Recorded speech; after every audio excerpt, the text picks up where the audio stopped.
Hey, Jegawa Mutaka, welcome to Jenga na Jenga. And so today we are going to be responding to a question from the DM. And the question is, does everyone go through a spiritual awakening? And the answer is no.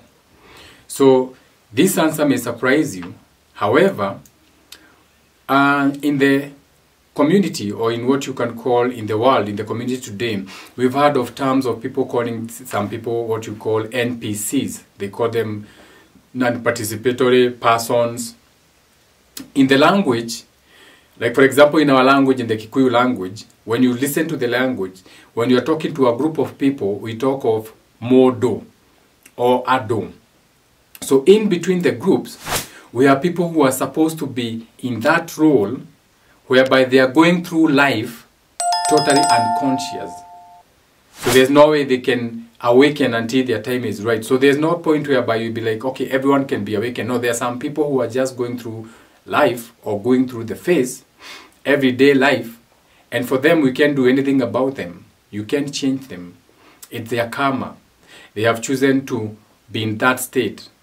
Because once you wake up, you can never go back, because that's also another question where you can address, where people ask, can you go back to sleep, or can you, after spiritual awakening, can you go back to normal? That is not possible also, because what you have seen, you have already seen.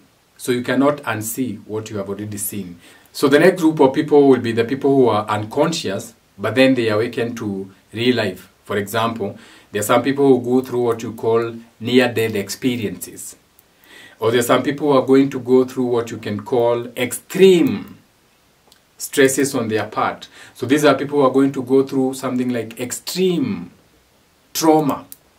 And this extreme trauma, these extreme near-death experiences make them stop to question everything.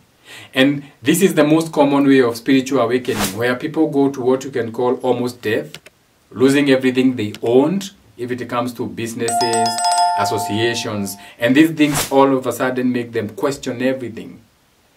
Near death, extreme stresses. So this kind of like triggers that awakening to something different. For example, someone may go through something that may make them almost lose everything they loved in life. So when they reflect on that, they realize it's never that serious. That life, whatever I was following, almost made me lose what I want. So in them questioning that, they find a different path. Some will go into religious spaces, others are going to find a mentor or a guru. And eventually that now becomes what you can call their spiritual awakening. Now they get back to life changed. So these are the people who go through a sudden change in life. Then we have a third one. So the third one will be the people who are born like that.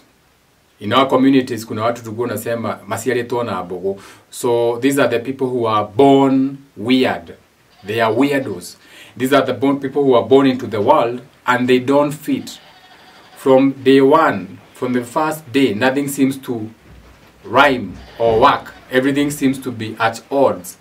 Okay, then they start realizing there's something different about me. There's something different with how I do things. And then there are people who will be observing them and realize this child is gifted. Or this person has a specific persona that seems to have solutions for other people. So we have three types, like we said. So it's not for everyone. And there are some people, that is why they talk even about the chosen one. But the question would be, who chose you? When you're saying you're the chosen one, who chose you? No one chose you. You choose yourself. And that is the big question. So yes, spiritual awakening is not for everyone. If you're not falling into any of those, then you have to be one of the people who are just moving into the world, unconscious of what is happening in the world.